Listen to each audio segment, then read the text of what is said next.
Hello everybody, this is John Mark Johnson Jr. again, host of Reformed GGA, and also the Relationship and Truth YouTube channel for those of you who happen to watch that.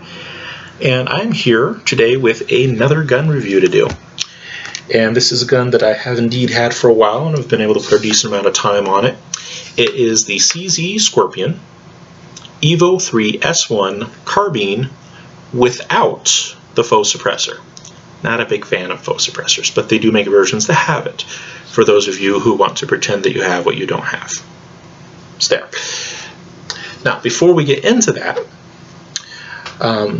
as I often do on this channel, I'm going to share a basis with you from my worldview. My YouTube channel, this particular YouTube channel, is called Reformed GGA, and it's called Reformed GGA for a reason. The Reformed refers to Reformed Christianity. I happen to be a Reformed Christian. And the Reformed worldview is pervasive. It applies to everything. And I mean everything falls under the Reformed worldview in some way, shape, or form. And of course, it's all based out of the Bible. We're a group of biblical Christians. And everything that we do in one way, shape, or form is related to that. And I thought it would be interesting to basically note where a Reformed Christian's affinity for a pistol caliber carbine like this, that's what this is, it shoots 9mm rounds, doesn't shoot normal rifle rounds, it shoots pistol rounds. Why, where the justification in the mind of someone like me would come for seeing this kind of gun as being appropriate, at least under some circumstances? Where is it that we can appreciate something like this? Because a lot of people would look at something like this, and especially the size, and they'd say, well, that's basically a full-size rifle that you got right there. Why not just get an AR-15? Why not get an AR-10? You know, why not get something with a more capable cartridge in it? And that's a very valid question. But what I want to take it back to is a little bit broader issue in Reformed Christianity. And to do that, we're going to take a look at a passage of Scripture, which is the basis for our worldview. Everything, in one way, shape, or form, comes back down to the Bible. So we're going to take a look at a particular book in the Bible called 1 Corinthians that was written by a fellow by the name of Paul. He was one of the very significant leaders in the early church. He was an early missionary. And he's writing to a group of people who at the time were in Corinth, so it's called the letter to the Corinthians, and this is the first of his letters to the Corinthians that we have. And I'm going to start in chapter 12 and verse 12. In it, this is what Paul says. He says, "For just as the body is one and has many members, and all the members of the body, though many, are one body, so it is with Christ. For in one Spirit we were all baptized into one body, Jews or Greeks, slaves or free, and all were made to drink of one Spirit. For the body does not consist of one member, but of many. If the foot should say, because I am not a hand, I do not belong to the body, that would not make it any less a part of the body. And if the ear should say, because I am not an eye, I do not belong to the body, that would not make it any less a part of the body. If the whole body were an eye, where would be the sense of hearing? If the whole body were an ear, where would be the sense of smell? But as it is, God arranged the members of the body, each one of them as He chose. If all were a single member, where would the body be? As it is, there are many parts, yet one body." There are many passages in the Bible that actually relate to this concept of unity from distinction. And the specific doctrinal term for it is complementarianism. And in the biblical worldview, which Reformed Christians hold, it's pervasive. What Paul was talking about there was specifically in the church. And at the time, there was an issue of Jews and Greeks going on especially, but also with slaves and free people, and all these different people that were coming to accept Christianity, and they're all very different, and they have very different roles in society. A free person and a slave, it's hard to get more contrasting roles than that. And then there are also issues of ethnicity and culture that you had to deal with say, the Jews and the Greeks.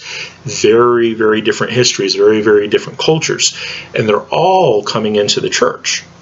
You have these very different people all coming into the church, and there is this question of, well, what do we become? When you come into the church, does that mean that you're all going to become slaves, perhaps, or all free, perhaps, or all Greeks, perhaps, or all Jews, perhaps? And Paul's answer, and answer found throughout the Bible, is that in so much as your role that you have in life is given to you by God, it's not ungodly, it is appropriate as it is. It is honorable to perform in a distinct role in your life that is not necessarily equal to other roles. In the Christian assembly, you would have people who had very, very, very high positions, prefects and governors and people who were the ruling class. And you had people all the way down to slaves. You had very, very, very different ethnicities and cultures, like Jews and Greeks. And there was a great amount of very obvious disequality. They were not equal, and it was very obvious to everyone. And the question is, well, should we try to make everyone equal? And the consistent response throughout the entire Bible is no. What Paul says there is that God is the one who chose how all the different parts of the body were going to fit together, and he didn't decide to make them all the same part. He didn't make your body just eyes. That would be kind of gross and weird. He didn't make your body just a bunch of noses. That also would be kind of gross and weird. He didn't make your body nothing but hair, because it being an example of why that does not really work. Okay, your body is made up of very distinct parts, and the parts are not equal in what they do. They perform very different roles to very different degrees, but they all combine, as so much as they function correctly, they combine to make an honorable and good whole. And that is the same idea that we have in every area of life, and there's passages in the Bible that talk about all the areas of life, all the other areas of life as well. For example, in the family, you have father, you have mother, you have the children. All of their roles are different. They're not equal. And the level of authority that is given to each one is not equal, but also the responsibility that goes along with each one is not equal as well. And all of those differences, in so much as they are godly, in the Reformed worldview are seen as being God-given and God-ordained and God-directed. It is God who chooses to give each person their own distinct role in life and in the various aspects of life that you have. You might be, a son, and you might also be a bartender. By the way, no, Reformed Christians are not teetotalers, so we're just okay with, so we're just fine with drinking, and we're okay with people who happen to work in that industry, in so much as what they're doing in that industry is not ungodly. Okay.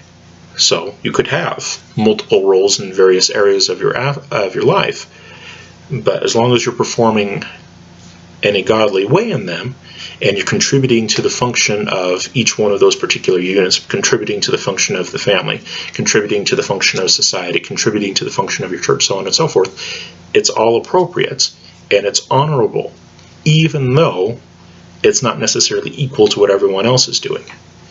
In order to be honorable in God's sight, you don't have to be equal to everybody else. And that is something that is actually very different from a lot of modern culture, especially modern Western culture. In the modern Western culture, you have this thing called egalitarianism that has taken roots, where people are basically arguing that anyone can become anything and that they should strive to be whatever they want to be. The biblical worldview and the worldview of Reformed Christians is not like that. Their response would be, you should strive to be what God wants you to be, and God might not want you to be what you want to be. And it's an honorable thing to give up your own desires in order to do what God would have you do. That's a radical concept for a lot of people. But you don't have to be equal to someone else, and you shouldn't want to be equal to someone else, and you shouldn't want what they have. In Reformed Christianity, that's a form of coveting. Wanting what someone else has and letting that desire consume you is very destructive. And so in Reformed Christianity, it's not doing whatever I want to do. Instead, it is giving up my own desires, accepting the role that God has for me, and performing well in that role so that I'm honorable in His sight. It is an act of selflessness, not selfishness. I don't get to be whatever I want to be. I am to be what God wants me to be. Now, how does that relate to the CZ Scorpion? Well, as far as it not being equal to other things, that should be obvious to most gun owners. This is not a rifle caliber carbine. It's not an AR-15. And a lot of people are going to look at this, and that's exactly where their head is going to go. Why on earth would you buy that thing? One of the gun tubers on YouTube that I've heard a little bit from, he has talked about pistol caliber carbines like this. He's basically said, why would you buy a full-size pickup truck and then stick a 4-cylinder engine in it? That was his analogy of what a pistol caliber carbine is to him. And my response to that is, yes, you have picked up something that is very much so analogous. Why would you do that? Why would you stick a small engine in a relatively full-size vehicle? Well, one reason could be cost. Running the 4-cylinder is going to be less expensive than running an 8-cylinder or a 10-cylinder or a 12-cylinder in most cases. And that's the same thing with pistol caliber carbines. Is it an AR-15? No. But the vast majority of pistol caliber carbines that are out there can be less expensive than a lot of the AR guns that are out there. Now, this particular one, to start off with for cost, it was like $900 to $1,000 for full retail price in my area. So not an inexpensive gun by any means. And a lot of that has to do with the fact that this is a gun that's in relatively high demand. It's also an import. And so the combination of those two things tends to drive the price up. Not all pistol caliber carbines are like that, and especially ones that are made locally don't tend to be that expensive. But even at that, even with it being, a $900 to $1,000 gun, in the long run, this is still going to be cheaper than an AR-15, and I happen to own an AR-15. And the difference between the two, the big difference between the two, is ammo costs. Now, my AR-15 that I have is actually cheaper than this gun. My AR-15 was only about $600. Like I said, at full retail price in my area, this is about $1,000. That's a $400 difference. But they also shoot very different rounds that have very different costs attached to them. This is 9mm, which is one of the cheapest centerfire cartridges you can get on the face of the planet. 223 is pretty cheap for a rifle caliber round, but it's not as cheap as 9mm. In my area, with the ammo that I prefer to use, the cost difference that I found was that this would balance with my AR in terms of cost after somewhere between 4,000 and 5,000 rounds. And me, I shoot pretty often, and so I'm going to get to 4,000 to 5,000 rounds within just a few years, 2 to 4 years easily. And so in 2 to 4 years, this thing will have fallen below the cost of my AR-15. It is cost effective.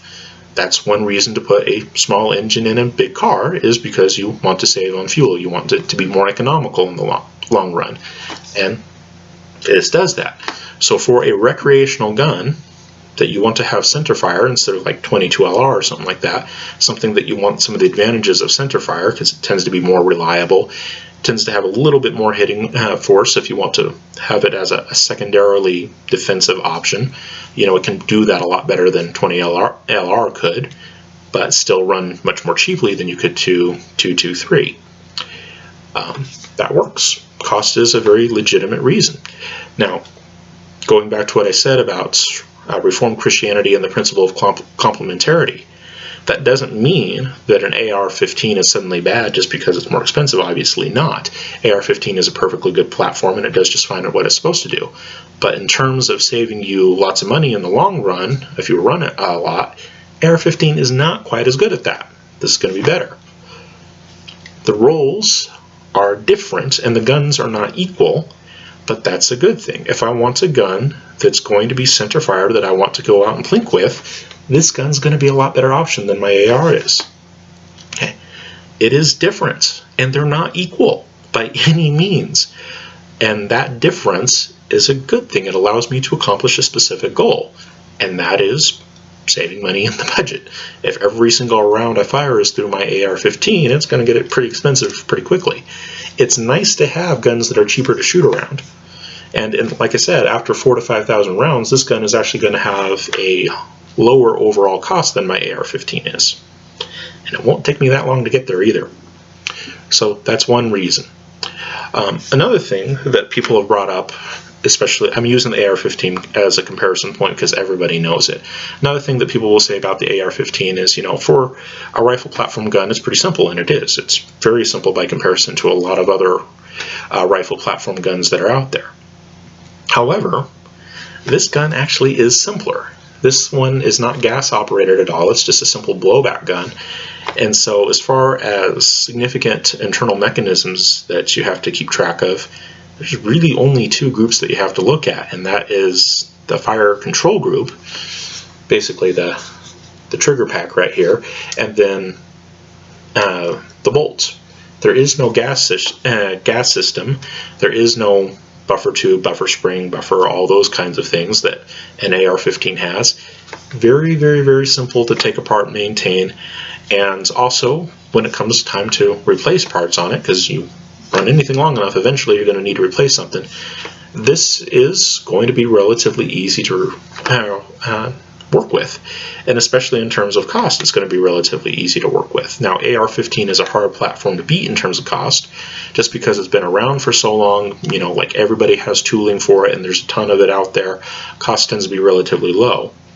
But this one's not a bad contender. And like I said, it is definitely simpler. Definitely simpler. So if you want something that is simple, it's a good option. Another thing is, what are you comparing it to in terms of using? Now, if you're someone who is more interested in having, say, a handgun, something around that level, you don't really feel that you need something that you can shoot 200, 300, 400 yards with, and you don't feel like you need something that's going to defeat light body armor like an AR-15 can.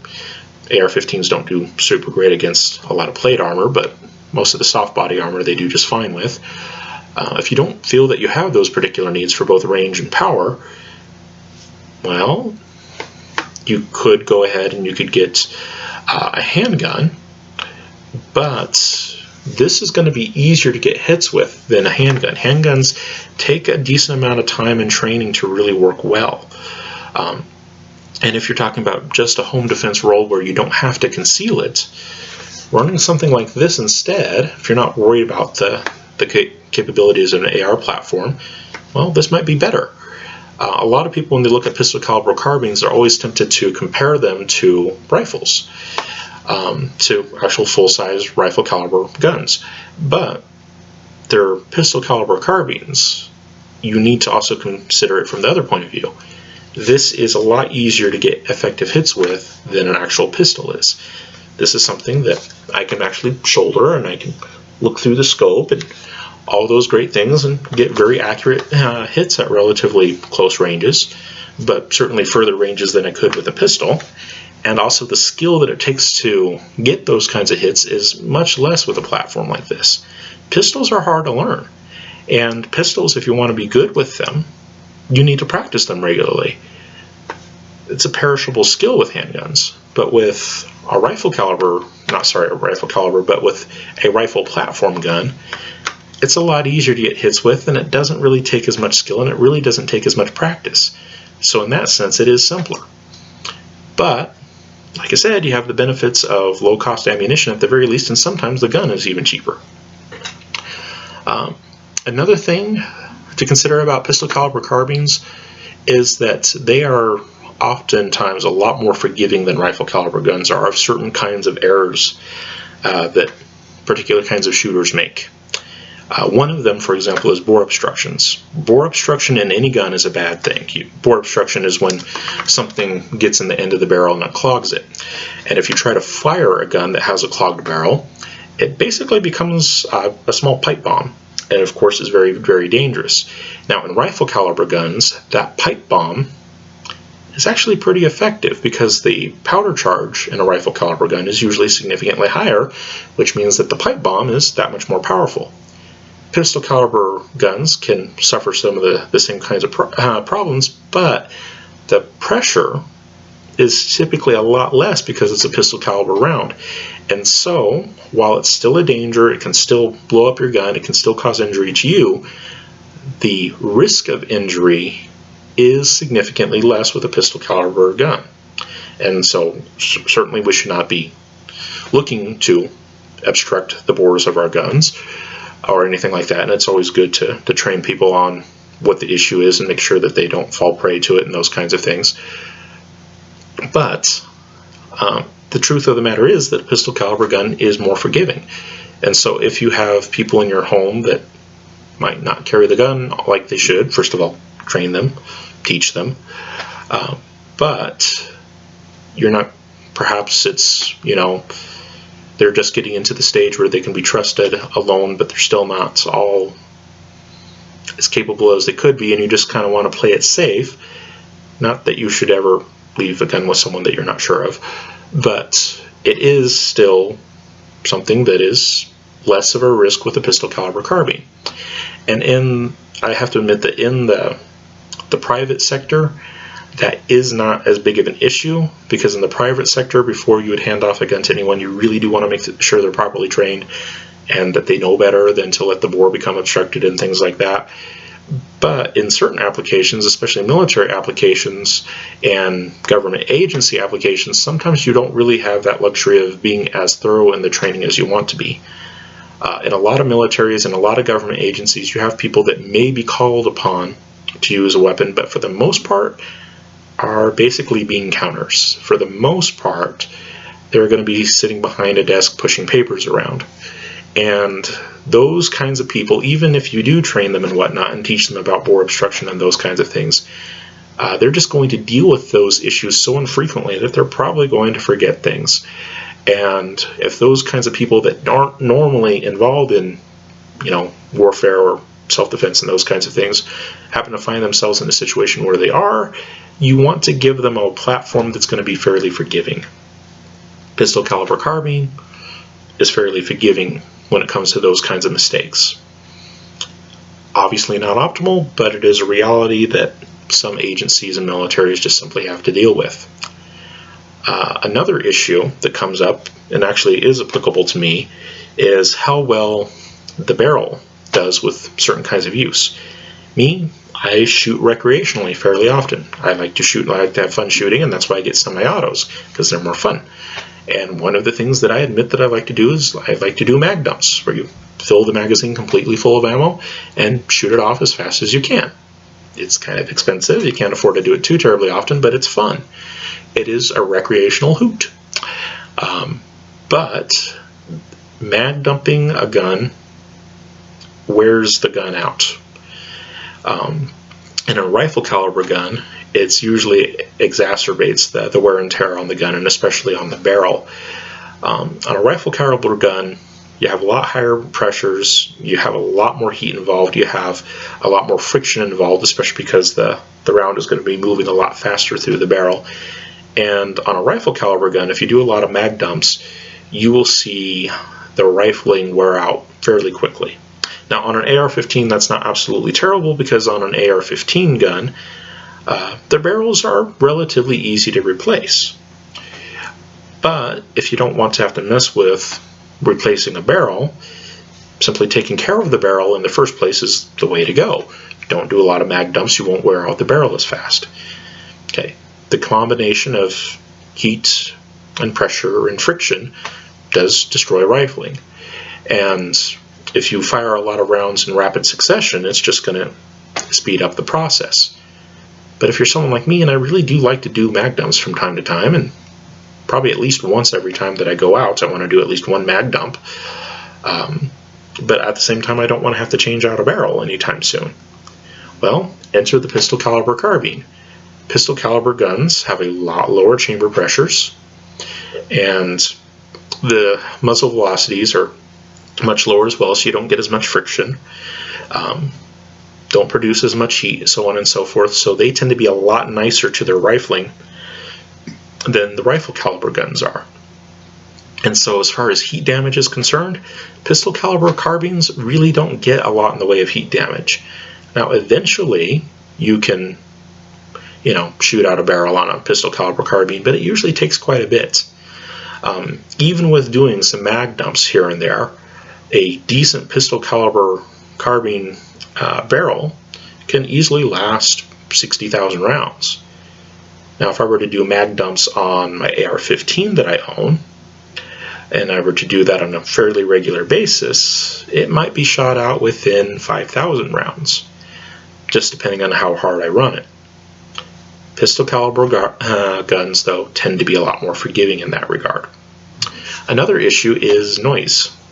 Pistol caliber guns are not as noisy as rifle caliber guns are. And depending on the conditions under which you operate it, say in a self-defense scenario inside of an enclosed space, it'd be really nice if you didn't damage your hearing either temporarily or permanently, but at least temporarily. You still want to be aware of what's going on around you and be able to hear things happening. And if you fire a rifle caliber gun in a confined space like this, there's a really good chance that you're going to ring your ears, and at least temporarily you're going to damage your hearing to the point where you're not really going to hear what's going on around you all that well. That is far less likely with a pistol caliber carbine. Now you can throw suppressors into the mix and that can help, but if that's the way you want to go, pistol caliber guns tend to suppress pretty well too. And so even if that's the way that you want to go, they still do a better job at that. They just don't have the noise signature, meaning that in a bad situation, you're going to be more aware of what's going on around you if you've been firing a pistol caliber gun versus a rifle caliber gun. And then another issue that needs to be addressed is it is not an AR-15. We've already discussed that. It's not equal. Okay, just like in the Christian church, there are lots of different people, and they're not equal. They are different, and that difference is okay. One of the biggest things that people complain about with pistol caliber carbines is that the cartridge is too weak. And frankly, that really depends on what you're trying to compare it to. Compare it to a rifle caliber gun like an AR-15, yeah, it's a weak round. It's 9mm versus an AR-15 bullet. There's not really a whole lot of comparison between them. But that doesn't mean that it is just suddenly ineffective. The 9mm round that you would fire out of this thing is the same 9mm round that you put in a lot of pistols that people would use for self-defense. And if a 9mm for self-defense out of a pistol isn't insufficient, it's not absolutely terrible, it's enough for people to actually carry around defensively, then out of this it's not going to be insufficient either. Okay. Now, is it going to be able to get through, say, some of the barriers that an AR-15 is going to be able to get through? No.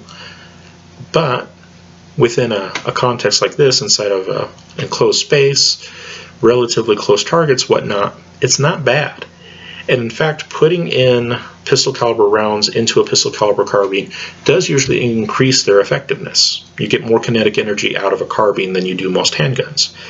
Now, unfortunately, because of US laws, the barrel length on a full-length carbine is minimally about 16 inches, and that is past the point of optimization for most 9mm rounds. The point of optimization that I'm talking about, at least, there's actually a few different points of optimization you can talk about, but the one that I'm talking about is the barrel length that will give you the most velocity. And the way it usually works with barrels is that the longer the barrel, the faster the bullet is going to be moving, because the powder behind it has had that much more space to burn. And the more effective the burn, the faster the bullet's going to move, but that only works up to a point.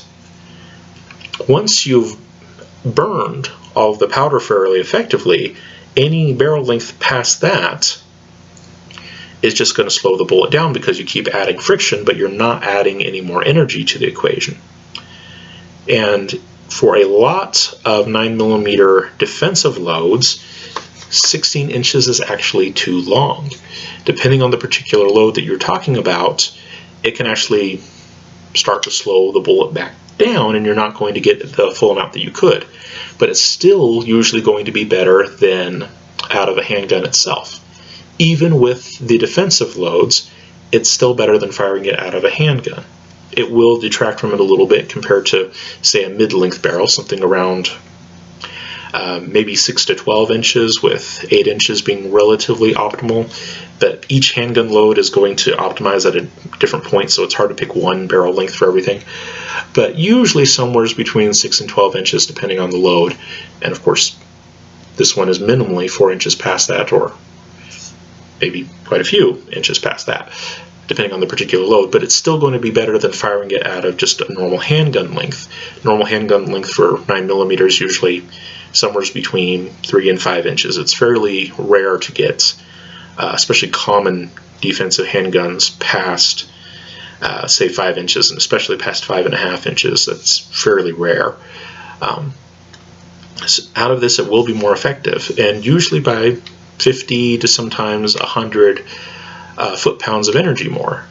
Out of this gun, a defensive load from a 9mm will have the same kinetic energy as a 45 caliber gun out of a normal 45 caliber handgun. So if you want your 9mm to hit as hard as a 45, stick it in this. So it's not ineffective any more than those other cartridges would be. It's certainly not going to be less than your 9mm out of a handgun, and given that you have a longer barrel, more space for the powder to burn, it's usually going to be more powerful. It's not quite going to be optimized because it's a little too long for that, but it's still going to be more, and usually by 50 to 100 foot-pounds of energy more. It's not ineffective. It's not an AR, but that doesn't mean that if you get hit with this thing that you're just going to be able to look at it and just brush it off. That's not going to happen either. Okay, if you would use a 9mm out of handgun, then this is definitely sufficient. If you would use a 45 out of a handgun, then this is also definitely sufficient because the added barrel length will give you greater kinetic energy. Okay, it does make it more effective. Okay, and then another issue with these is that they're actually a little bit smaller and a little bit lighter than their AR counterparts with most pistol caliber carbines. Sometimes it's fairly extreme. This one is relatively close, but it's still lighter. This one here, the base weight for it is like 6.4 pounds. Now, of course, I added a vertical foregrip and a red dot laser. That's not a whole lot of weight.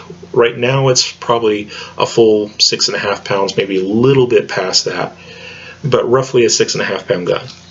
My AR-15, on the other hand, its base weight was about 6.8 pounds, so about 0.4 pounds difference. And if you were to also put a vertical grip on it and the same kind of optic, which it could accept, it would be every bit of 7 pounds. So you're talking about a half-pound difference. And a half-pound difference offhand doesn't sound like a whole lot, but depending on the application, half-pound can be a lot, especially if you're talking about having to continuously carry this thing around. For example, in a military application, you might have some soldiers that are going to be on guard duty, and they're just going to be standing there holding their rifle for hours on end. And a half a pound is going to start to weigh on you pretty quickly after a while. Being able to save half a pound is going to be a good thing. And in that particular military application, these are people who are standing guard. These are not people who are expected to fight a war. They're not people who necessarily need a more powerful gun. They need a gun that's basically going to be a deterrent, make enough noise to let other people know what's going on, those kinds of things, but it doesn't have to be an overly effective round. The idea of having them giving them a gun that they can carry for long periods of time is going to be more important. And so in those applications, a lot of militaries and government agencies that have people that do a lot of guard work, they'll give them something that they can still shoulder, has a proper stock on it, get a good grip on it, give them something with an optic on it, but they're going to make it a little bit lighter than a normal infantry rifle is going to be, and a lot of times in a smaller caliber, something that's not going to hit quite as hard, but again, don't necessarily need it, and most of the time they're just going to be standing there with it anyways. they will kind of downgrade the weapon a little bit just to make it easier to sit there and stand with it for prolonged periods of time. That is one of the major uses of subguns, is that they're a little bit lighter than their rifle caliber counterparts, and so it makes it a little bit more sustainable for long periods of time. And also the balance on these is usually better than, say, a lot of ARs as well. This one has most of its metal components, except for the barrel, of course. Most of its metal components are in the main receiver, in the main housing. And the part, aside from the barrel, that weighs the most, the bolt that's in here, that is also a part of that main housing. So most of the weight is here. Relatively little is focused out here, so it's actually pretty comfortable to hold even one-handed. AR-15s, on the other hand, have just a lot more metal on them in general, and the distribution of it tends to be further forward because the rounds that it fires are longer, and so that metal, and metal on the bolts and metal on everything else, has to be a little bit further forward, and it just messes with the balance points. This one, for being a front-ended gun, kind of a normal configuration rifle, actually has a pretty decent balance point. So it's just easier to hold for long periods of time. Even though its weight isn't super light compared to my AR-15, like I said, it's only about a half-pound difference, it is enough that it makes the difference. This is something that I can take out and I can shoot for easily for an hour without it really bugging me. My AR-15, though, it is a little bit heavier, and it is its center of mass is further forward on it, so it's a heavier gun, and the balance point is further forward. It's something that I really don't like to sit there and hold for much more than half an hour, just because it's a little bit heavier, but it's also further forward, and that weight is centered. So the size is another thing to consider on these. So those are some basic reasons why people might pick a pistol caliber carbine. Now, the question is, why did I pick this one in particular? And the reason why I picked it is because first of all, I picked it for cost. That's the main reason why people go with pistol caliber carbines, both militarily and in the civilian market. The main reason why people go with pistol caliber carbines is they're just cheaper to run in the long run. Initially, the gun might be fairly expensive, but you fire enough rounds through it, eventually you're going to get past the break-even point, and it's going to be cheaper than a rifle caliber gun. So that was the first reason why I got it. I wanted something that I could plink with that could secondarily perform a self-defense role, and center fire is, of course, better for self-defense than, say, rimfire would be. Rimfire guns, 22 LR, usually much cheaper to go out and plink with, but not super great for self-defense. So I wanted something that could perform both roles. And I was also looking for something that would be easier to clean than the 9mm carbine that I had at the time, and I still have it, by the way. But the 9mm carbine that I had at the time was the X95 Tavor in 9mm. And that gun was cheap to shoot because it's 9mm as well, and it's a good gun. But one thing I don't like about it is that it is somewhat of a pain to clean. It's not terrible, but it's still somewhat of a pain to clean.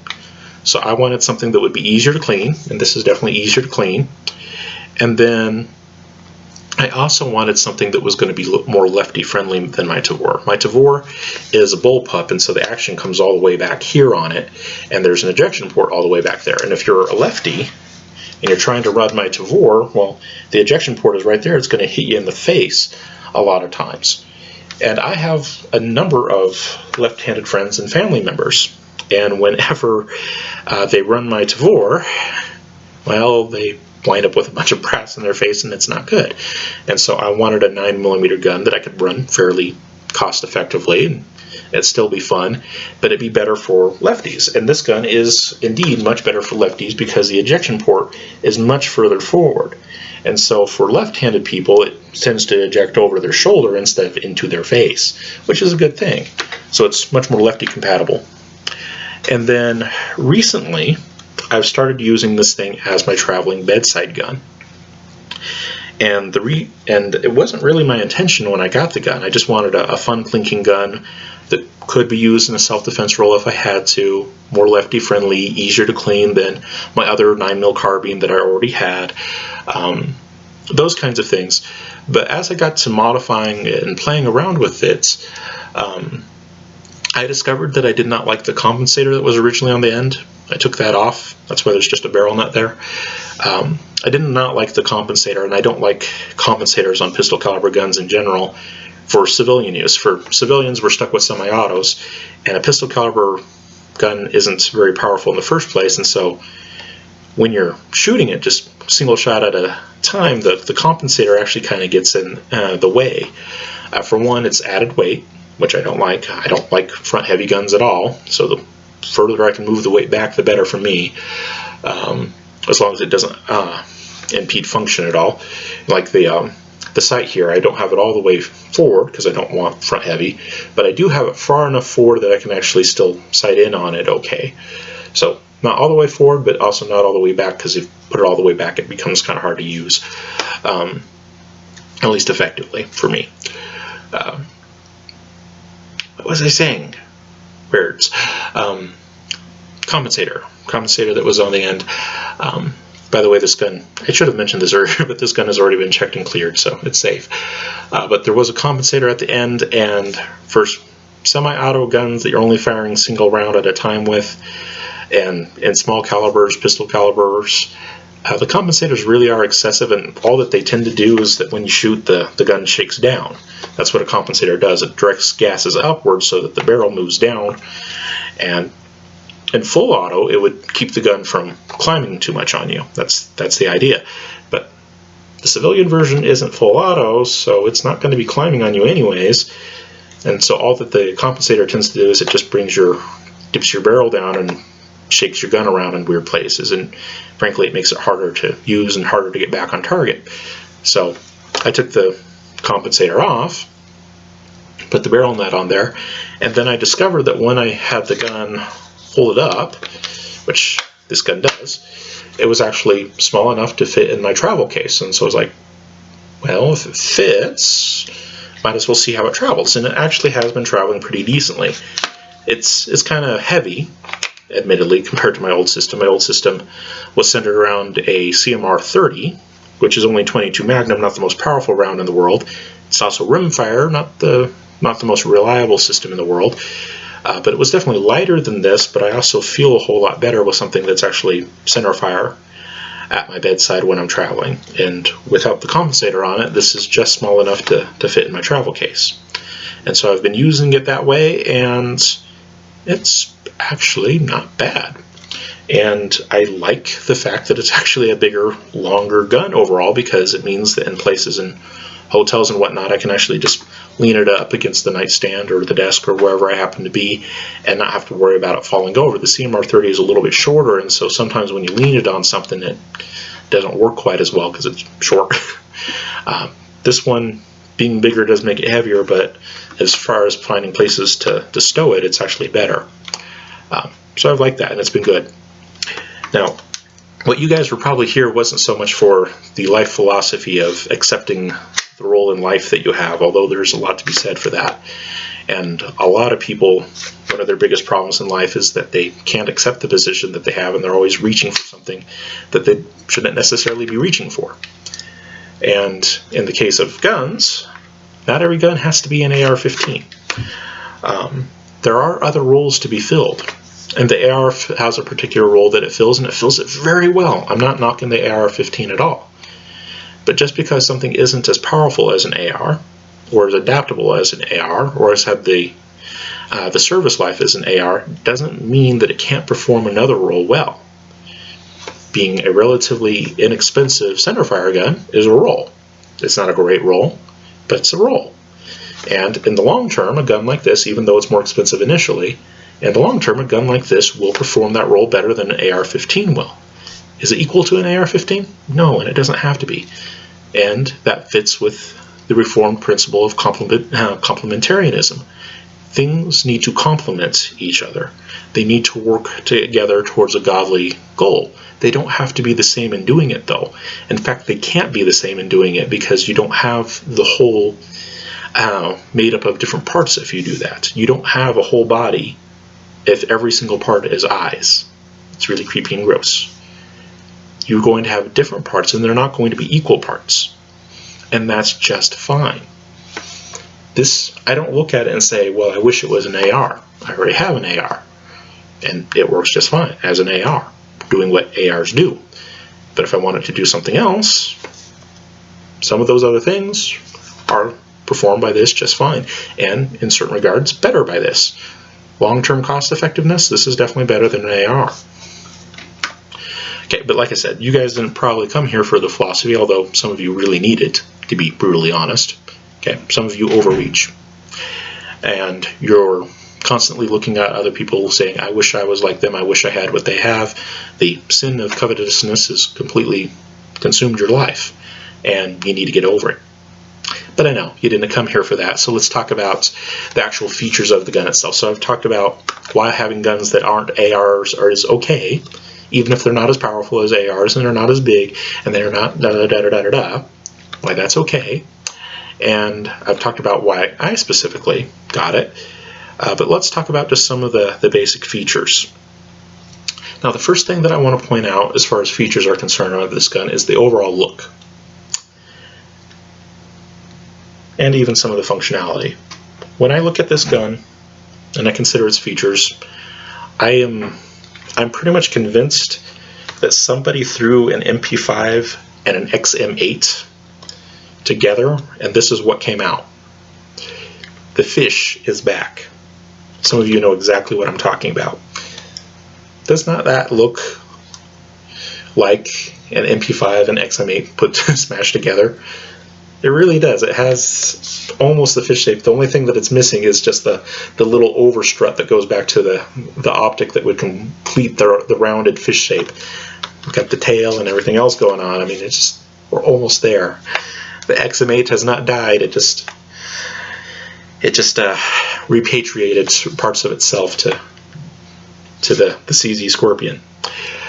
So where do we want to start? Let's go ahead and start on the back end. With the CZ Scorpion, a lot of the versions that were first coming into the EOS were the quote-unquote pistol version. The ATF has some weird designations for how they do things, and it turns out that you can have a short barrel gun in the US that is not a normal handgun as long as you don't actually put a true stock on it. This is a true stock. What they would do with them is, instead of putting true stocks on them, because they wanted to have the short barrel like the military versions usually have, they would put what is called a brace on them. And it's basically a little device that actually wraps around your arm, and so you're actually firing it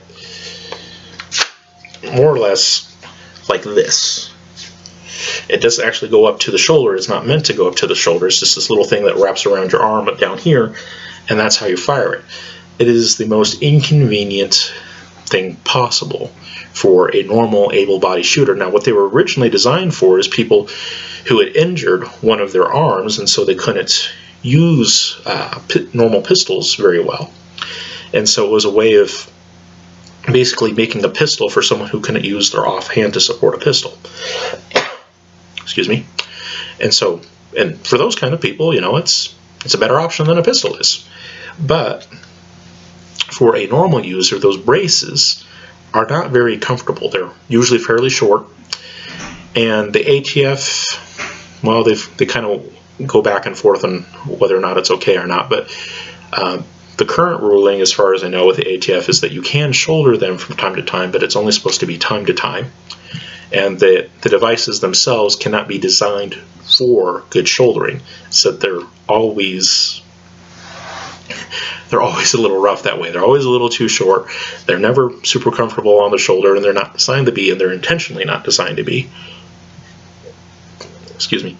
And I didn't want to deal with that, to be honest. And so when the CZ Scorpion first came out, I wasn't overly interested in it.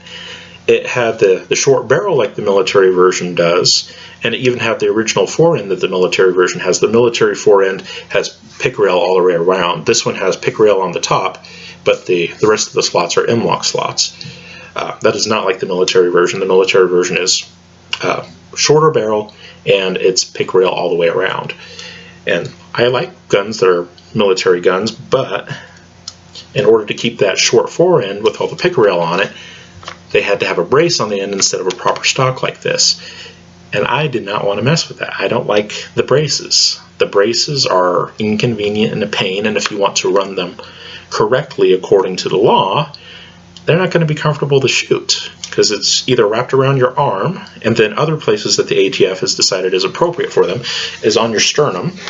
Because let me tell you, that is such an easy way to sight the gun right there. If I just put the sight, a good, 8 inches up, and yeah, that's perfect.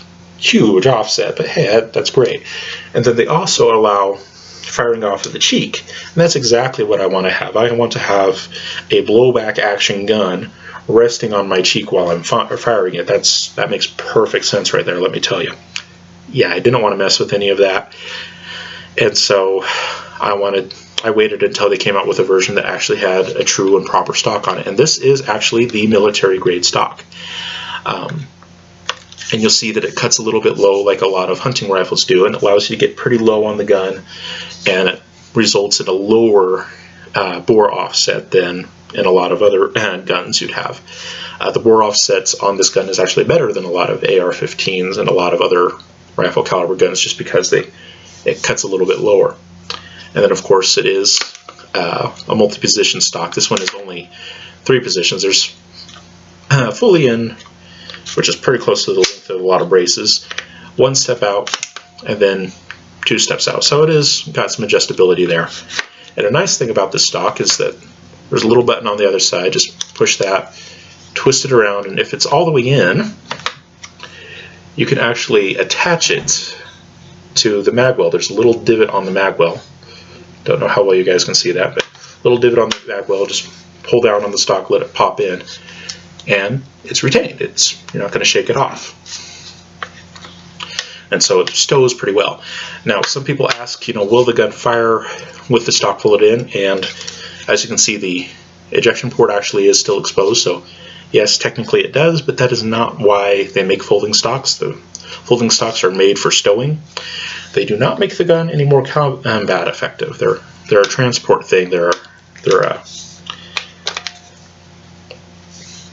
made for storage so that they don't take up as much space. But if you try to fire the gun like this, you're giving up and stability that the stock gives you. That's why you have a stock, is so that you can shoulder it and get the extra stability. Firing it down here is not going to be more stable. It's not going to be more accurate. And then another issue that comes up is, depending on the length of the particular gun that you're talking about, folding the stock around might bring it to an overall length that falls below the standard definition of a rifle, and depending on what the ATF decides to do with it, it can actually be illegal to fire it with the stock in. And so, for storage purposes, only is the safest way to go with that. But this is the military grade stock. You can see on the end of it, it does have some rings for sling mounting, and so that is good. It does have just a little bit of wiggle in it. It's not bad, it's not prohibitive at all. Some AR-15 stocks also have a little bit of wiggle in them, and once you get it into your shoulder and you tighten up on it, it's just fine. But there's a little bit of wiggle there. Not bad, but some people are really ticked off by that and they don't like it, but I don't find it to be inhibitive at all. Alright, then moving further in, let's talk about the sights. The stock sights that it comes with are actually the same as the current version of the military version, the full auto version. If you look at some of the older full auto versions that came out, they actually had different sights on them, but now these are the exact same sights that they use, and relatively simple system. The front has wings and a pin that's very AR-15 like, so if you can run an AR-15 pin system, this is very similar. It comes with a little tool to adjust it. It's not compatible with an AR-15. The sizes are just a little bit different, just enough to be annoying really, but it works on the same basic principle.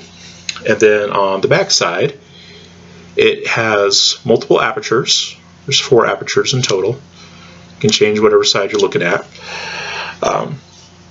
And then there's also a windage adjustment screw back there. So very AR-15-ish in a lot of ways. AR-15s a lot of times will at least have 2 apertures in the back. This has 4.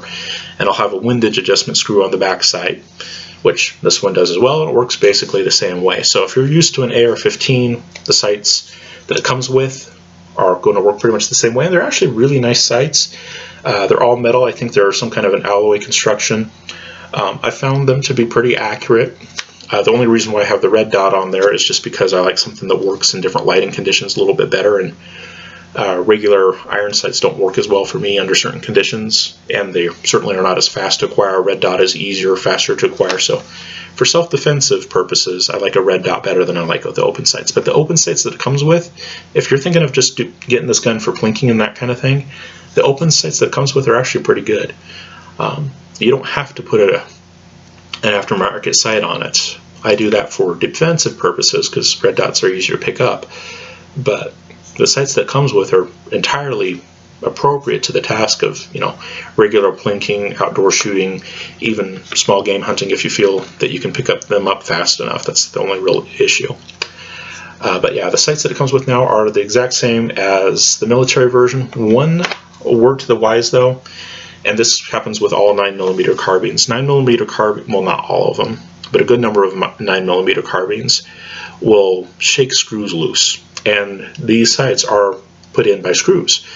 And the reason why that happens on a lot of 9mm carbines is they have a straight blowback design that they operate by. The force of the cartridge going off in the chamber throws the bolt back, and that's what cycles the action. And that usually is released with a decent amount of force, even though it's a relatively small cartridge. There's a good amount of force there, and that force is going to come back. And on this particular gun, it tends to slam back. It doesn't, the springs and whatnot don't catch it. It's the back of the receiver that catches it. So it slams back, so there's a jolt there that'll loosen a screw. And then all that mass is going to be pushed back by the recoil spring, so it's going to come slamming forward and it slams shut. There's no other system in there to absorb it, so it just slams on the front of the receiver, and so it goes the other way. And so you have the screws inside doing this little back and forth and back and forth and back and forth and back and forth, and eventually they loosen and they come out. So, and that happens on, well, pretty much anything that you would screw down on most 9mm guns, just because with the 9mm carbines, it's blowback action. You're going to get that, and the screws are eventually going to wiggle out. The easy way to take care of that is when you first get the gun, take the screw out, put a little bit of blue Loctite on the end of it, screw it back in, and you'll be good to go. Blue Loctite solves many problems.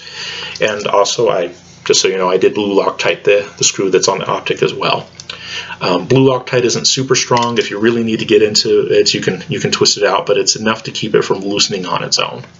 And you don't have to use a ton, and you don't have to over tighten, although I tend to over tighten things anyways, but with the blue Loctite you don't have to be super tight on it.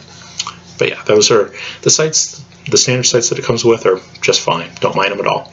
But still coming from the back here, the next thing you'll encounter is the handle. And many people hate this handle. But this is actually the exact handle that the military version uses. And what people hate most about it is the angle. This handle sweeps further back than most people are used to. And especially in the American market. In the American market, instead of having the handle back like that, they would prefer that the handle come forward. And for when you're actually shooting it, yeah, that is a more comfortable position to be in, is forward instead of back. Holding the gun like this, it is an awkward angle for your hand. But like I said, this is pretty close to the military version, and the military version, that sweep on the handle actually makes sense.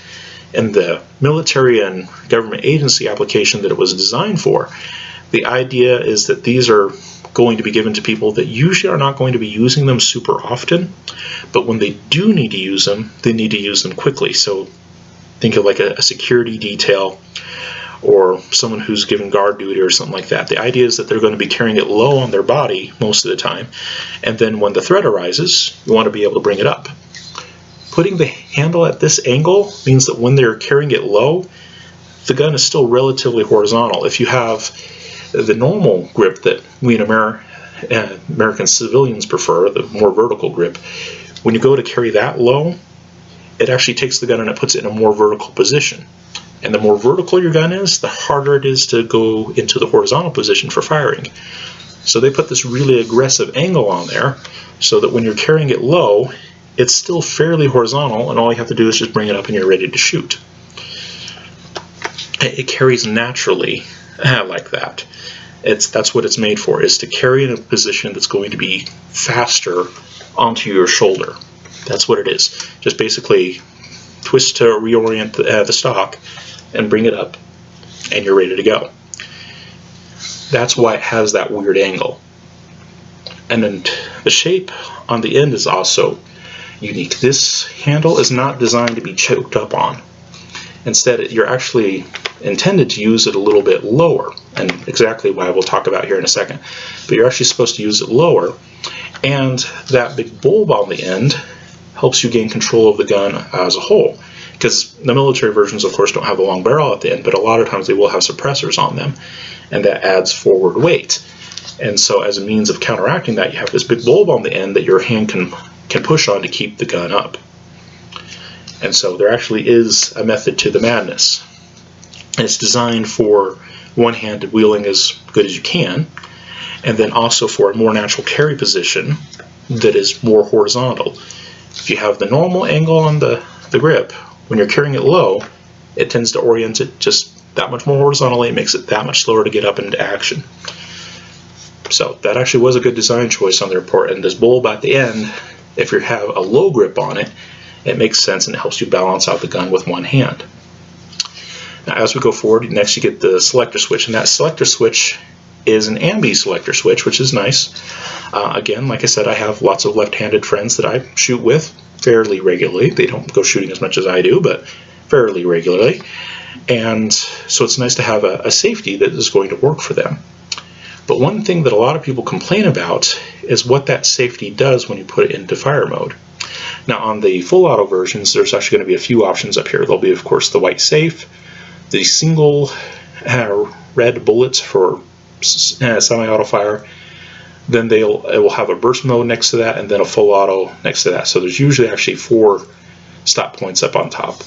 But any of those stop points, the safety when you move it down, if you have a high grip on it, it'll hit your trigger finger, and it makes it really uncomfortable. Now, like I said, if you get a low grip on it, well, then that's not an issue anymore.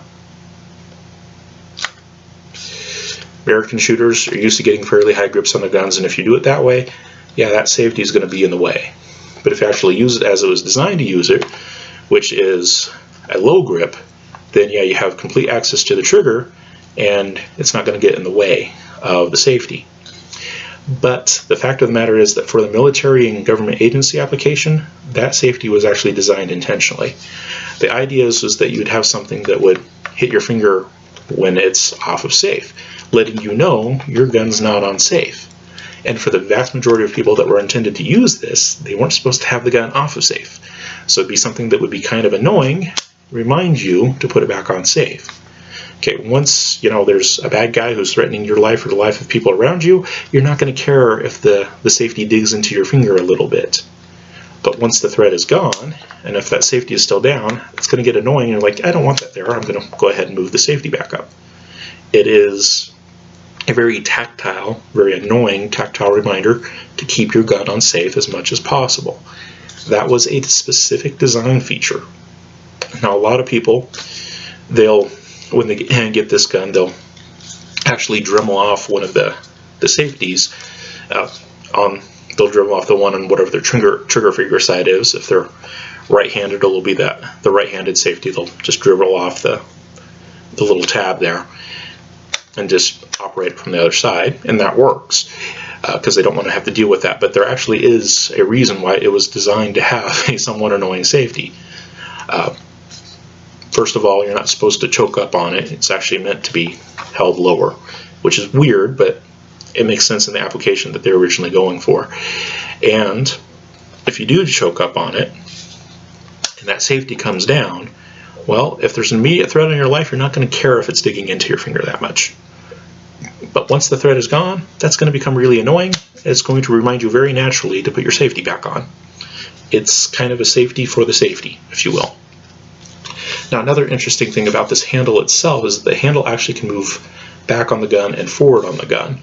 And that is meant to accommodate people with different size hands. It moves back about 1/4 of an inch, so not a huge amount, but for some people, it's enough to make the difference on whether or not getting around to the trigger is actually comfortable or not. And so there's a little screw inside the handle there that you can loosen it up and you can pull it back a little bit, retighten it down, and that'll change the distance between your trigger finger and the trigger and could make it a little bit more comfortable. So that is worth noting.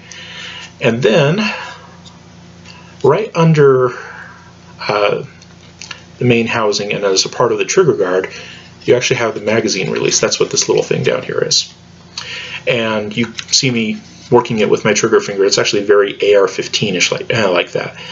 And an AR-15 you usually press in to get the magazine release to work. This one you basically press out. And again, a lot of people in the American market, American civilian market, complain about this feature all the time. They say, well, it's kind of like a paddle release, but it's flush with the trigger guard, and so it's hard to get a good grip on it for inserting and stripping a mag because it's flush with the trigger guard. And it doesn't work quite like the AR one that's index finger operated, because the magazines are not usually drop free.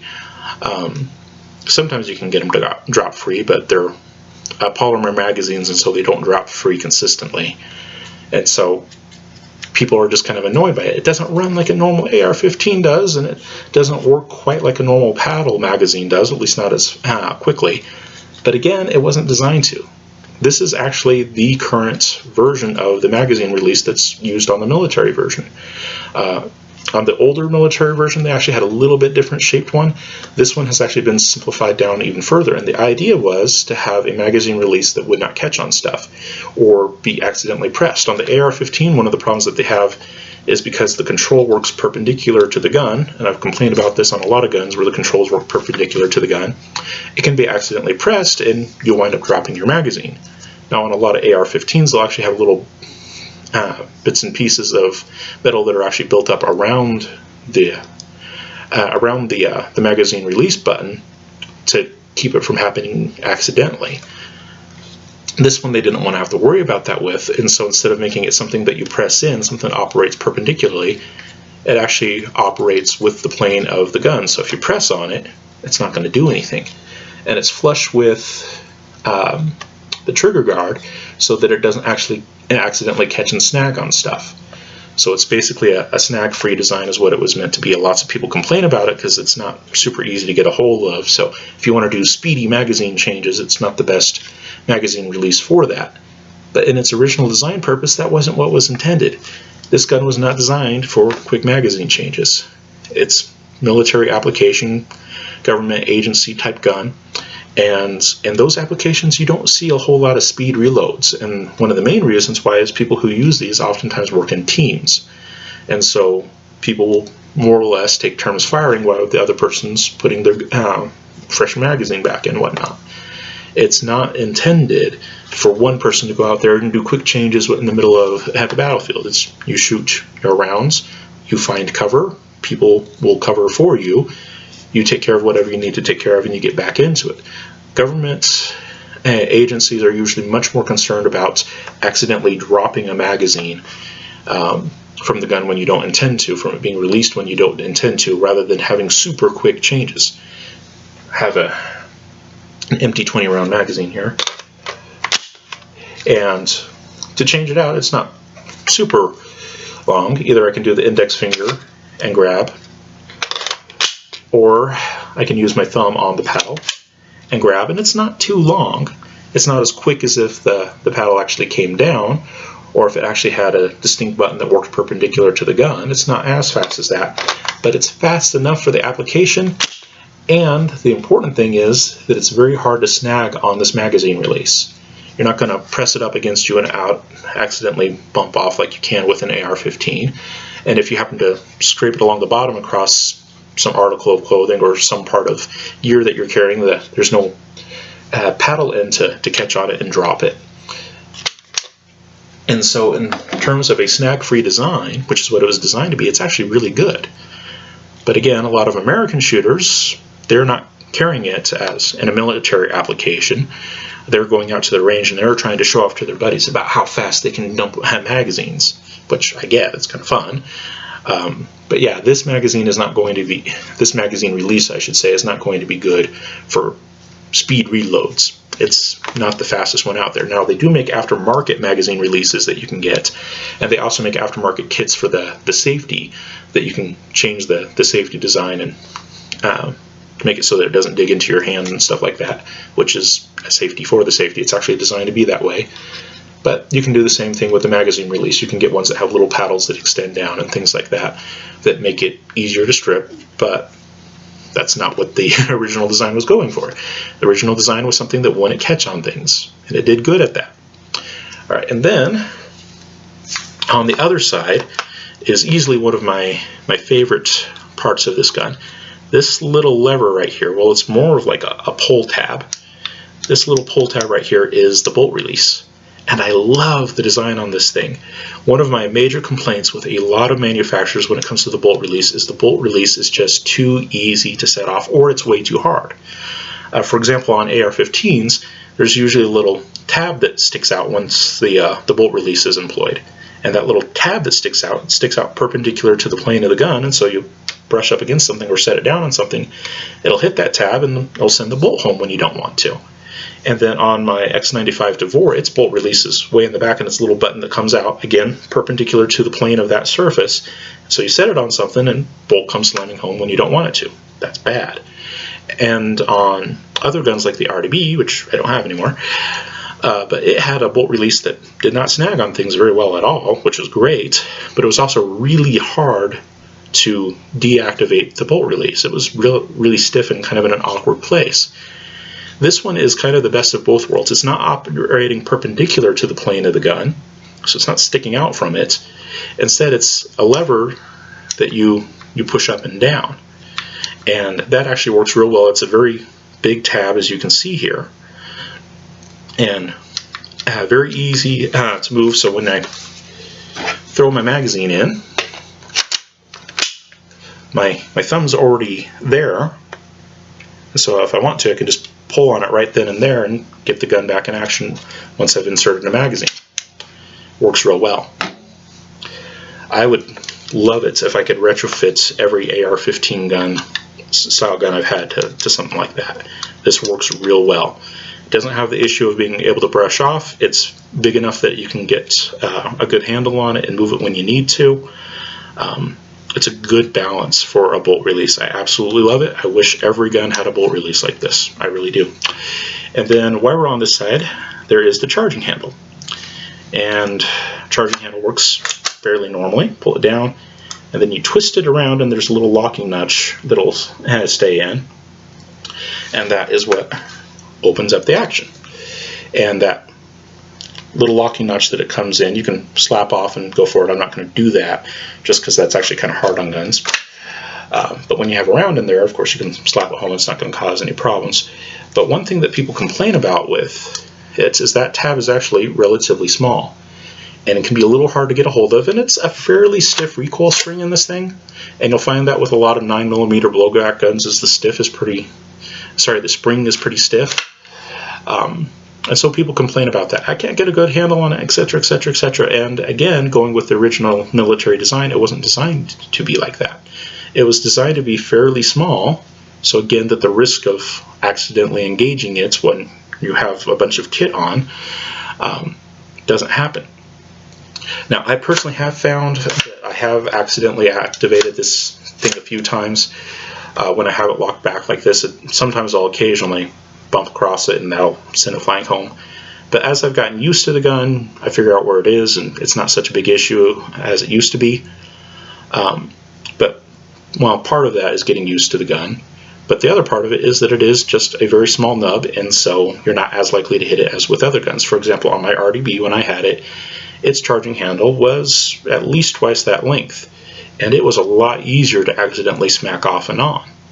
Now, what was nice about it is that once when it was in the forward position, it would actually fold down. And so when it was in the forward position, you wouldn't have too many problems with it. But if it was back and you accidentally rotate around something, it was pretty common to come off. This one is not as likely. It's not perfect, but it's definitely not as likely. And so that's actually a good design feature for what it was designed to do. But a lot of people, they're concerned about how stiff it is and how hard it is to get a good handle on it, and I get it. But yeah. Now what I find is usually most helpful is to actually put my hand flat against the barrel and just use my other fingers to kind of reinforce the first one and bring it back like that. If I try to do a one-finger job, I definitely need to shoulder it when I do that. And it does require a decent amount of force, and I can understand where people who are kind of arthritic and whatnot, where that would be rather unpleasant.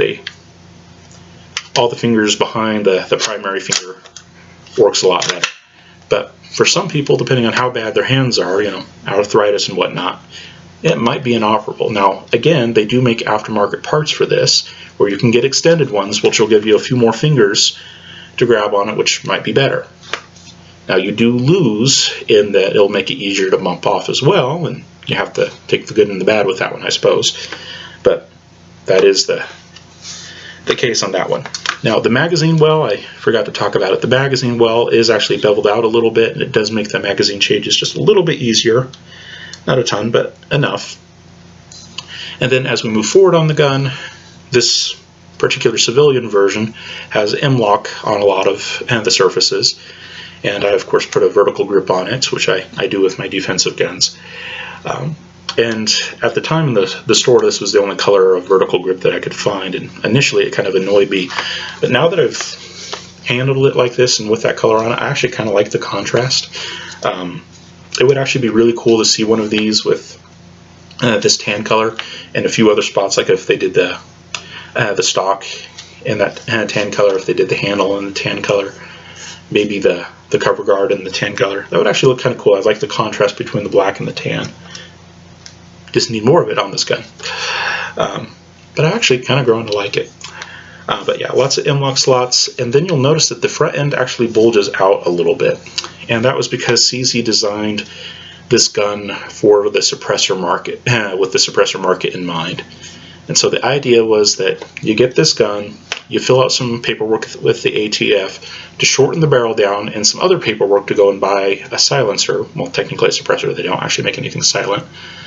But fill out some paperwork to get the barrel shortened and to get a suppressor. And so you take out the long barrel, put in a short barrel, screw a suppressor onto that, and that suppressor would actually fit inside of this oversized chamber here. So that once you're done, you actually have a gun that doesn't really go much past this original size here, and you already have a good guard around it to use. And so that was kind of a cool consideration on their part. It doesn't really apply to me because I don't like messing with the ATF at all. But for people who don't mind going through the ATF paperwork and whatnot, it's a good option. Me, I travel so much, I want my guns to be travelable, and like I said, the ATF special items, you usually have to get permission from every jurisdiction that you travel through. I just don't want to deal with that. So this extra large part of the guard up here is not really useful for me in particular. But it does work. It does do what it's supposed to do. It's just that what it's supposed to do I don't really care about, because I don't care about suppressing things. And there are versions of this that will come with a faux suppressor, a fake suppressor, basically embedded into the system. It comes up and it covers the barrel basically. And those actually do look somewhat cool. The only problem is it's not a real suppressor, and as soon as you start shooting it, everyone's going to know it's not a real suppressor. And so it's just kind of weird. You know, you've got this thing that looks one way and it doesn't actually work that way. It's just, yeah. But, you know, some people are into it, some people like it, so that's why the company makes it. But I am not one of those people. I'm not interested in pretending that my gun can do something that it can't do. What it can do is good enough for me. Alright, so those are, I think, all the... Oh, one thing that people are definitely going to be concerned about that is worth talking about here. Oh, and I did want to mention that there are some front eyelets for attaching slings, and these ones are a little bit loose, you can hear that, but they're actually in there pretty solid, and so I wouldn't worry about those coming back. The eyelets that do worry me are actually on the back of the receiver. They're actually built into the polymer, and with enough time I could see some sling mounts kind of working their way through that. Now if you have a proper eye mount, that sling mount that comes in there, it might not be a big issue, but I wouldn't trust those as much. The one on the stock is pretty solid, and then these ones up front are pretty solid, but the ones in the middle there, I kind of worry about those sling mounts, just to be honest. I don't really run slings all that much, but for those of you guys who do, you'll appreciate that. But the other thing that I did want to make sure that I mentioned was the actual trigger pull on this gun. It's heavy. I'm not sure exactly how heavy, but it's pretty stinking heavy. Easily 10 pounds, maybe going on 12, and it's going to vary from gun to gun, but it is a very heavy trigger pull. And again, goes back to military application. In military applications, the triggers are usually not all that good, and it's done intentionally. They don't want people to accidentally shoot when they're not supposed to, and so they make the triggers intentionally heavier than they need to be, and blockier than they need to be. And it's also so that it can take a certain amount of abuse. A heavier trigger can take more abuse than a light trigger can. You run a light trigger a lot, and you can break it. Heavier trigger systems usually don't break very easily, and remember, these were designed originally for full auto, and so they're designed to take a good amount of abuse, and this trigger certainly can do that, but it's very heavy, and it's kind of creepy and spongy, and people that are looking for a precision rifle are not going to find it here. Okay, this thing is designed for durability. It is not designed for precision. Just being honest and blunt about that. There's no nice way of putting it. Now, with all that being said, let's talk about the takedown real quick. For takedown, you go ahead and you take the charging handle back and you lock it in place. And then there is a single pin. You can see the flathead side of it here. And then you're going to push it through from the other side, and you can usually do this just bare fingers. So push on it, grab the flathead side and pull it out. There's the one single push pin, and then you're going to push down and out comes the trigger pack. And by the way, when you do this, you should have it on safe so that it doesn't accidentally spring forward on you. But you have the trigger pack there. You can see this huge beefy hammer that's inside of there. And again, the trigger geometry and things like that are not good for gunsmithing and whatnot, but as far as durability is concerned, that is a very durable trigger pack that will last you a very good long time. Precision, not so much, but very durable. And just look at the extractor there next to my thumb. That is well, actually I should say ejector, not extractor. Beefy ejector. That thing is an absolute beast sitting there. That also is not going to to break anytime soon. So very beefy components there. And then inside of that you'll have the bolts, and to take out the bolts you just press on it and then just kind of work it up and out. Keep some constant pressure on it, and once it comes out, go ahead and grab the rest of it, and then out comes the bolt. And I love this bolt in comparison to other 9mm carbines that I've dealt with. You'll notice that the lines on it are actually, and the surfaces on it are fairly flat. Not a whole lot of grooves on there. It's fairly flat and smooth all the way around, and it makes it just a whole lot easier to clean than some of my other guns, like my X95 Tavor. Again, a fairly simple takedown process on it. It's not bad, but the bolt has a lot more nooks and crannies and contours on it, so it takes a while to clean it. This one, not so much. But it is a very heavy bolt. Yeah, you can understand why this thing kind of rocks a little bit when you shoot it, because this thing is flying all the way back and flying all the way forward. So it's a chunky bolt, but it will definitely last a good long time. It's got a good spring on it. Very durable piece of equipment. And then on the front end, on the side over here, where my index fingernail is, you can see this kind of long metal piece there that comes over. That is actually the extractor. That really is the extractor, not the ejector. That's the extractor. And you can see it has a pretty big grip surface on it, and it's just a very chunky piece as well. This extractor, not going to go down anytime soon. This is definitely built to last. And another thing that I wanted to mention about the bolt while I have it out here is that on the bottom, see if I can grab it probably so you can see, next to my index finger here, there's a little button on the bottom. That is a drop safety. On a lot of guns like this, you don't actually see drop safeties in them, but this one they decided to go ahead and put a drop safety in there. And what it does is it prevents the firing pin from going forward without the trigger being all the way depressed. And given how heavy the trigger is, I don't think that's super likely in the first place. I think this is a little bit superfluous. But for those of you guys who are concerned about safety and concerned about perhaps dropping it or whatnot, you know, training your kids to shoot and worried that your kid might drop the gun or something like that, has a drop safety in it, makes it all that much better. And then to clean the gun, of course, you have the area in here, and most of what you see in here is going to, in fact, be polymer.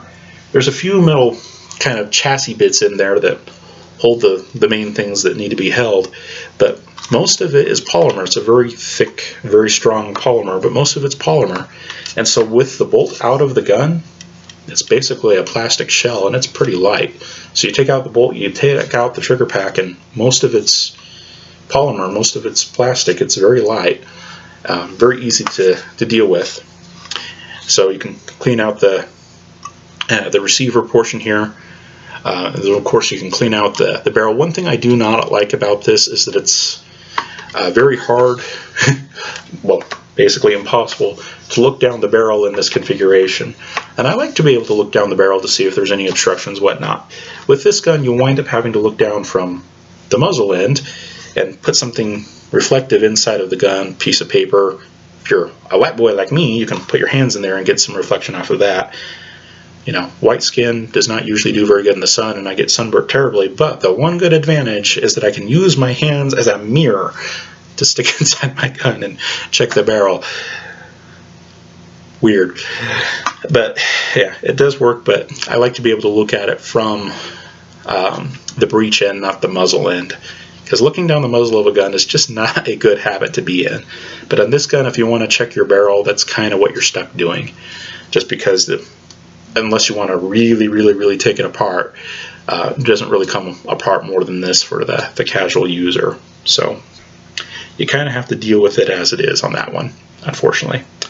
That is one downside, but given how easy it is to take apart and those kinds of things, I don't really mind it that much. All right, and then to put it together, slide your bolt back in, and there's a little spot that it fits into. Then press down, make sure you have at least 2 fingers onto it, control it. Press it down, tilt in, press down, tilt in, press down, all the way so that it catches on the bolt there, on the charging handle, because it'll be depressed in there, and so get under that. So it'll be pretty far down in there by the time that you've got it down in good. And then go ahead and replace your trigger pack and make sure your trigger is facing the right direction. That helps. Slide that in there, put the pin through, function check. It's good to go. Solid thing. And then as far as how it's functioned flawlessly. CZ usually makes pretty decent products in the first place, but this one was built, of course, to government contract specs, and they really outdid themselves on this thing. It is a wonderfully reliable gun. I have ran just about any ammo that I have through it, and it's been just fine. I've ran loads as light as 80 grains through this. I've done 124 grain plus Ps. I usually don't get into the super heavyweights, but I can't see any good reason why it wouldn't work with those. And you can look around on YouTube. There's plenty of people who run the heavier stuff, especially for running it suppressed. You usually get a heavier bullet if you want to run suppressed because it moves slower and it's easier to suppress. So a lot of people do that, and they seem to do just fine. I think the heaviest I've seen anybody run through this thing, at least reliably, it was like 158 grain or something like that. Pretty heavy for a 9mm round. But huge operational envelope in that regard. And the magazines for it are double feed magazines. It's a stagger stack design, and it feeds off of either side. And those do tend to be more reliable in general, and that manifests itself here. And I've seen people do crazy things with these things in terms of reliability. I've seen them shoot it semi-auto sideways while one person was pouring sand into the ejection port, and it keep running. Now, it wasn't that they just dumped the entire bag on there, just a bit at a time. But most guns you could not do that with, but this thing will do it. And as far as mud testing and those kinds of things, it actually does pretty well. When you get the magazine in there, and as long as the bolt is closed and you don't get a bore obstruction, the gun's actually pretty well sealed up, and so it actually does pretty well in those kinds of configurations. And like I said, it runs just about every kind of ammo. It does my target ammo just fine, and my target ammo actually picks up an extra little bit of velocity in this stuff. And like I said, a lot of times if you have too long of a barrel on pistol caliber carbines, I can't remember if I said that in this video or another one, if you get too long of a barrel, you'll actually slow your bullets down a little bit. But the nice thing about target ammunition is that the target ammunition powder is usually not very efficient. It doesn't burn very efficiently. So out of a longer barrel, your target ammo will actually do better. And so with target ammunition, this thing actually picks up quite a bit of speed and velocity, and it actually does pretty cool. Normal defensive rounds, you're not going to see as much of a performance jump with this gun just because the barrel's a little too long to optimize. It's past the optimization point. So normal handgun defensive rounds won't do as good in this, but plus Ps do very well in this. You get the extra barrel length, that extra plus P part is actually going to mean something. In handgun rounds, out of handguns, the plus P doesn't always mean a whole lot. In 9mm in particular, the plus P is always a little, may give you more, may not. Sometimes it just produces a louder bang, but it doesn't really affect the bullet that much. For example, the American Gunner 124 grain plus P ammunition has a advertised velocity of 1175, whereas the Sig Sauer 124 grain non plus P has an advertised velocity of 1165, only 10 feet per second in advertised velocity. Now, of course, advertised velocities you oftentimes don't actually get out of your gun. It's either going to be less if it's a handgun, more if it's a carbine. But the performance in them out of handguns between regular ammunition and plus P usually isn't a whole lot. In that particular case, advertised difference of 10 feet per second, not a whole lot, with the exact same bullet weight. But you take those plus P rounds and you put them in a gun like this, that extra plus P, the extra powder, is usually how they get the plus P. Plus P technically means more pressure, but that usually comes from a greater powder charge. You put more powder in a longer barrel and you will see a greater effect. And with this thing, with the plus Ps, does very well. Another thing that will run very well out of pistol caliber carbines in terms of ballistic effectiveness is fairly light loads. You don't want to go too light because then you don't have enough to cycle the action, and the action is blowback, so it needs a certain amount of force there. But I found that I can go as light as 80 grains and it'll still have enough oomph to kick back the action. But the nice thing about the light bullets is, of course, they can move very fast, and with a longer barrel, that fact that it moves faster isn't going to be that big of an issue because you'll have more time in the barrel, more time for the powder to burn behind it, and you'll actually get a lot more performance with the light rounds than you would the ordinary defense ammunition. So what I run out of it is the Fort Scott 80 grain stuff, and out of these things, that is a wicked round, just saying.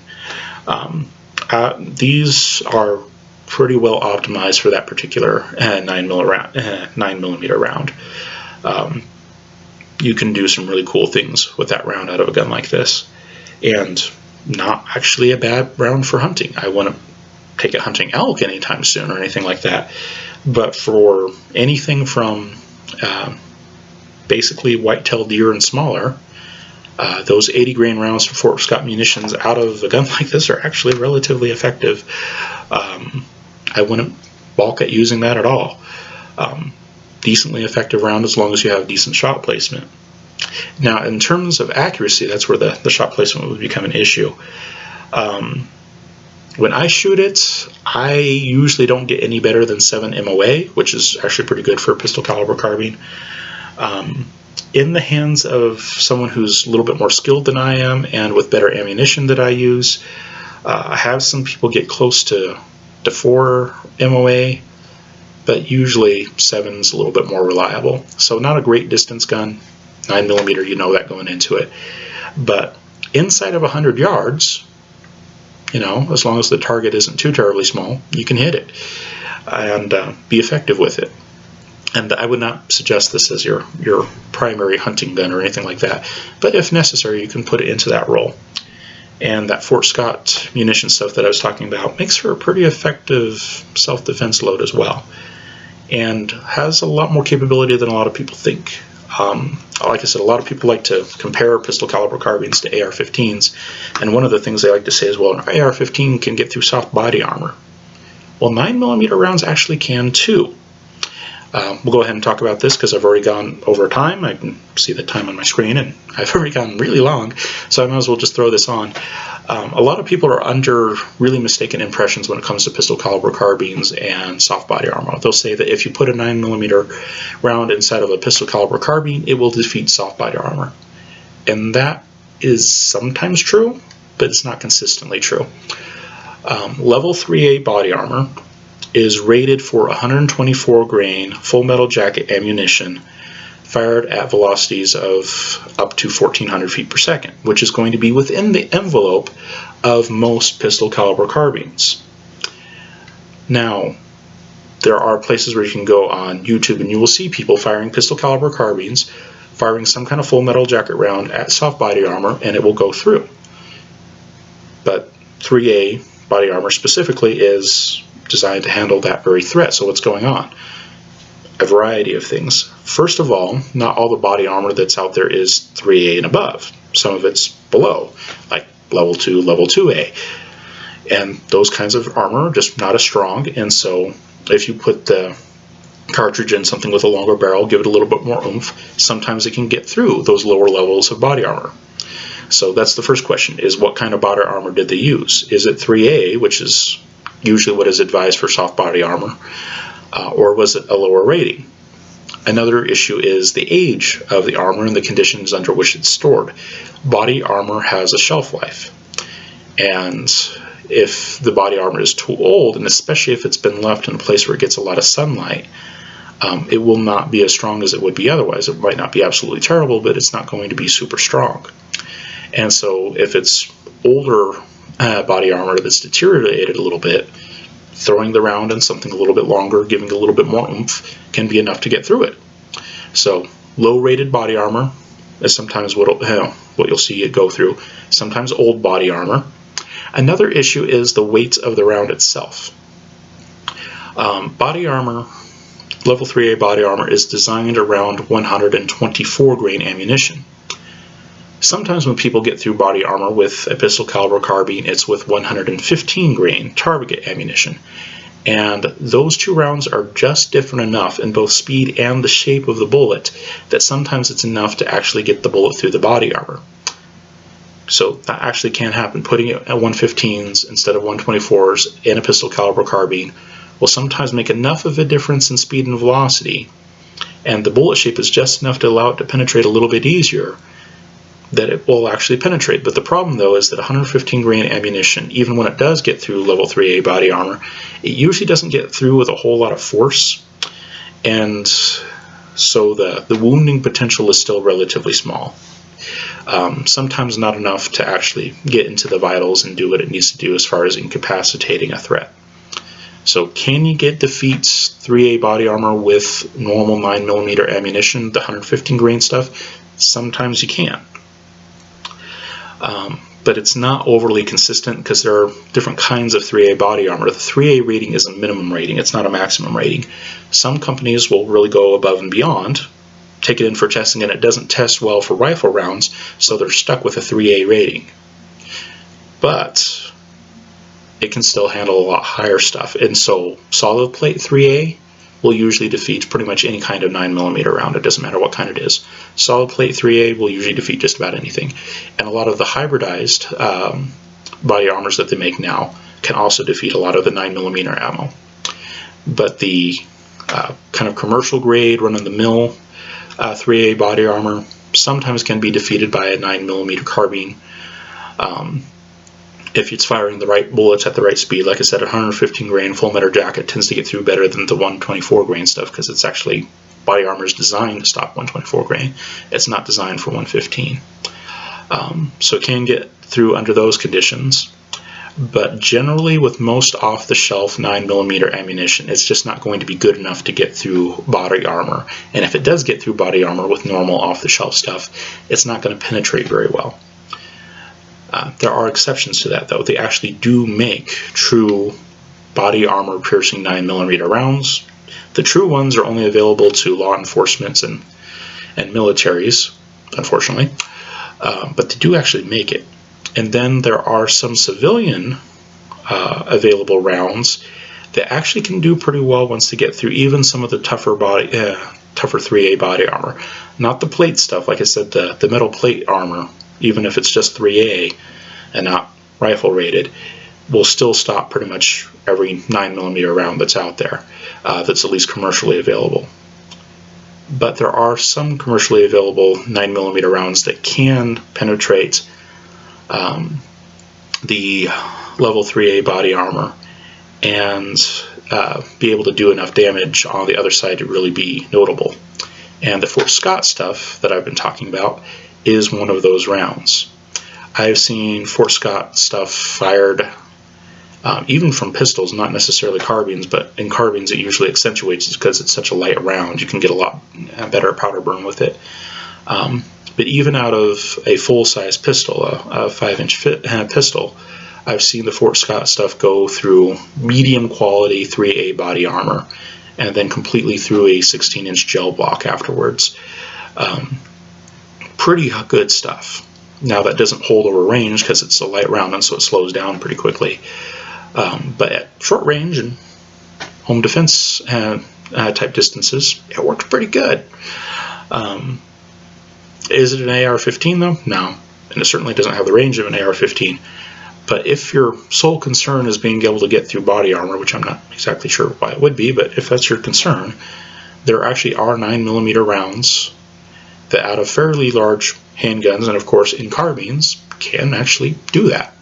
So if that's your only distinction for saying why you want an AR-15 over a pistol caliber carbine, I would suggest that you rethink that one. Because in a pistol caliber carbine, it would still allow you to get through soft body armor with the right round, Fort Scott munitions, 80 grain stuff, but still allow you to have fairly cheap practice ammo. It's worth at least considering. But yeah, that is the CZ Scorpion Evo3 S1 carbine without the faux suppressor on it. That's what you have, that's what you expect, and like I said, in terms of reliability, it's great. It's a very fun gun to shoot. It is pretty lefty friendly.